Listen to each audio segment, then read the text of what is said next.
Hello guys, welcome back to prime time. कैसे हो आप सभी? आई होप आप सभी बहुत अच्छे होंगे। सो आज के इस वीडियो में कंटिन्यू करते हैं हम mechanism of organic reactions chapter को। तो अब यहाँ पर नेक्स्ट टॉपिक है हमारे पास बॉन्ड क्लीवेज। ठीक है, यहाँ पर हम टाइप्स देखेंगे किस किस तरीके से जो बॉन्ड है उसकी क्लीवेज होती है। तो यहाँ पर हम बात करने वाले हैं टाइप्स ऑफ बॉन्ड क्लीवेज की। तो फर्स्ट इसके अंदर आता है यहाँ पर हमारे पास फर्स्ट है होमोलिटिक क्लीवेज और होमोलिटिक फिजन भी हम इसे बोलते हैं या फिर होमोलाइसिस बोलते हैं। एक होमोलिटिक होता है, एक हेटेरोलिटिक होता है। तो फर्स्ट हम बात करते हैं होमोलिटिक की। अब होमो से ही आपको क्लियर हो रहा होगा, सेम है ना होमो। अब देखिए होमो में क्या होता है कि जैसे दो एटम है वो कनेक्ट है, अब वो जो ब्रेक होंगे तो जो पेयर्ड इलेक्ट्रॉन होगा जो वो शेयर कर रहे हैं, एक इलेक्ट्रॉन एक एटम लेके जाएगा और एक इलेक्ट्रॉन दूसरा एटम लेके जाएगा। वैसा नहीं है कि एक ही एटम दोनों इलेक्ट्रॉन को लेके जाएगा। ठीक है, तो यहाँ पर इस तरीके से होती है ब्रेकिंग।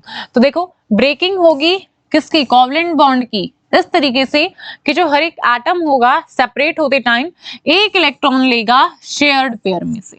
ठीक है, जो उनके बीच में शेयर्ड पेयर है उसमें से एक इलेक्ट्रॉन लेगा एक एटम। अब देखिए यहाँ पे ए और बी दो एटम है, तो जब ये ब्रेक होंगे तो एक इलेक्ट्रॉन ये ले जाएगा और एक इलेक्ट्रॉन ये ले जाएगा। तो यहाँ पर क्या हो जाएगा, एक इलेक्ट्रॉन इसके पास है एक इसके पास है। तो यहाँ पर जो फॉर्म होते हैं ये हम इन्हें क्या बोलते हैं? Free radicals. ठीक है, एक इलेक्ट्रॉन यहाँ पर एक एटम के पास है, इस तरीके से इन्हें हम क्या बोलेंगे? Free radicals. अब देखिए होमोलिटिक क्लीवेज जो होती है बॉन्ड की, that is shown by using half headed arrow in pairs. तो यहाँ पर हम हाफ हेडेड एरो से ऐसे रिप्रेजेंट करते हैं। अब ये जो एरो नोटेशन है ये मैं आपको प्रीवियस वीडियो के अंदर करवा चुकी हूँ। ठीक है, तो देखो अगर ये वाली हमारी नोटेशन होती है तो हाफ हेडेड एरो हम इसे बोलते हैं। ठीक है, और अगर ये वाली है तो डबल हेडेड एरो आ जाएगा, और अगर ये वाली है तो ये हम किसके अंदर शो करते हैं? बताइए किसके अंदर? ये हम रेजोनेटिंग स्ट्रक्चर के अंदर ये डबल हेडेड एरो आ जाएगा, और ये कर्व्ड एरो नोटेशन हम इसे बोलते हैं। ठीक है, ये कर्व्ड एरो नोटेशन है, ये हाफ हेडेड एरो है, डबल हेडेड एरो है। यहाँ पर डबल हेड आ रहे हैं ना। ठीक है, अब देखो यहाँ पर हम कौन सा यूज करेंगे? Half headed. अब नेक्स्ट है हेटेरोलिटिक क्लीवेज, या फिर आप इसे हेटेरोलिटिक फिजन भी बोल सकते हैं, या फिर you can call also heterolysis. Clear? अब देखिए यहाँ पर हेट्रो आ रहा है, हेट्रो मतलब अलग कुछ यहाँ पर होगा, मतलब एक एटम के पास तो कुछ भी नहीं है और एक ले जाएगा दोनों इलेक्ट्रॉन को। ठीक है, इस तरीके से यहाँ पर ब्रेकिंग होने वाली है। तो देखो ब्रेकिंग होगी बॉन्ड की इस तरीके से कि दोनों जो इलेक्ट्रॉन है शेयर्ड पेयर के वो कैरी कर लिए जाते हैं एक ही एटम के द्वारा, मतलब एक ही एटम दोनों इलेक्ट्रॉन लेके चला जाएगा। ठीक है, बात समझ आ रही है? जैसे आपके पास आई दो चॉकलेट्स, आपके पास आई दो चॉकलेट्स, अब मम्मी ने बोला दोनों शेयर करके खाओ, बट आपको तो शेयर नहीं करनी, मम्मी ने रख दिया दो चॉकलेट बीच में। ठीक है, आप दो भाई बहन हो, अब मम्मी ने दोनों चॉकलेट रख दिए बीच में कि दोनों को शेयर करके खानी है। तो अगर आप ले लो एक चॉकलेट भाई और एक चॉकलेट बहन, तो क्या हो जाएगा? होमोलिटिक हो जाएगा। ठीक है, इक्वल हो गया वो कंट्रीब्यूशन। अब यहाँ पर अगर हम बात करते हैं दो चॉकलेट की, अगर एक ही ले जाए और एक के पास ना रहे तो वो क्या हो जाएगा? हेटेरोलिटिक हो जाएगा। ठीक है, तो एक ही एटम अगर दोनों इलेक्ट्रॉन ले जाए तो वो क्या? हेटेरोलिटिक। और अगर एटम एक एक इलेक्ट्रॉन लेके जाए तो होमोलिटिक। सिंपल है बिल्कुल। तो देखो अब यहाँ पर जो एटम होंगे इनमें से एक जो है वो लेके कौन जाएगा?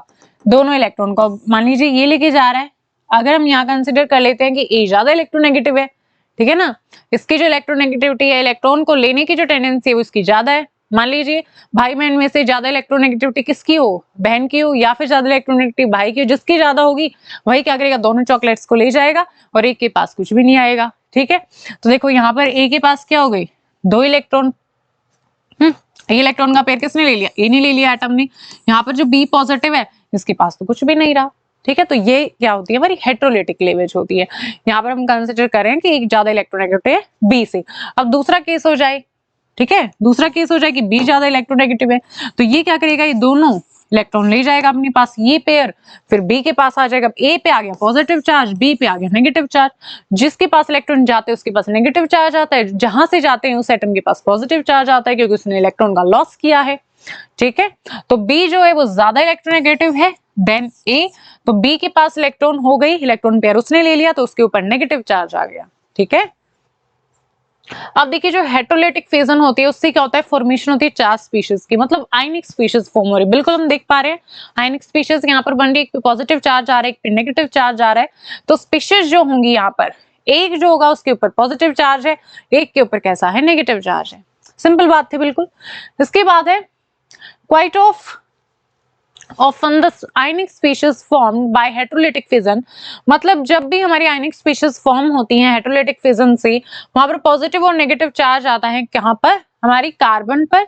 And such ionic species are known as carbocations, तो उन्हें हम क्या बोलते हैं, कार्बोकेटायंस बोलते हैं, जहां पर पॉजिटिव आता है कार्बोनियम आयन, एंड कार्बो अनायंस हम उन्हें बोलते हैं जहां पर नेगेटिव आता है। तो इस तरीके से दो हमारे फॉर्म होते हैं, कार्बोकेटायन हो गए, कार्ब एनायन हो गया।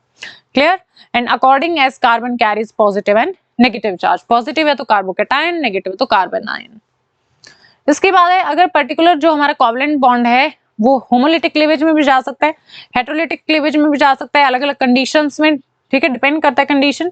एंड जो बॉन्ड एनर्जी होगी होमोलिटिक क्लीवेज के लिए वो अलग होगी बिल्कुल हेटेरोलिटिक क्लीवेज से। एंड जो वैल्यू होगी होमोलिसिस के लिए वो लो होती है, जबकि हेटेरोलिसिस के लिए क्वाइट हाई। ठीक है, इस चीज को भी आप ध्यान में रखेंगे कि होमोलिटिक के लिए जो एनर्जी वो कम की रिक्वायरमेंट होती है, हेटेरोलिटिक में ज्यादा की रिक्वायरमेंट होती है। सो जो वैल्यू आएगी होमोलिसिस के लिए वो कम आएगी, जबकि हेटेरोलिसिस के लिए ज्यादा आएगी। ठीक है, सो फिर आज की इस क्लास में हम करते हैं यहीं तक। आई होप क्लियर हो गया होगा आपको homolytic cleavage and heterolytic cleavage का डिफरेंस क्या होती है, होमोलिटिक क्लीवेज क्या होती है, हेटेरोलिटिक क्लीवेज। ठीक है, सो फिर मिलते हैं नेक्स्ट वीडियो के अंदर। या तो कोई भी डाउट आए कमेंट बॉक्स में कमेंट करना है। Thanks for watching.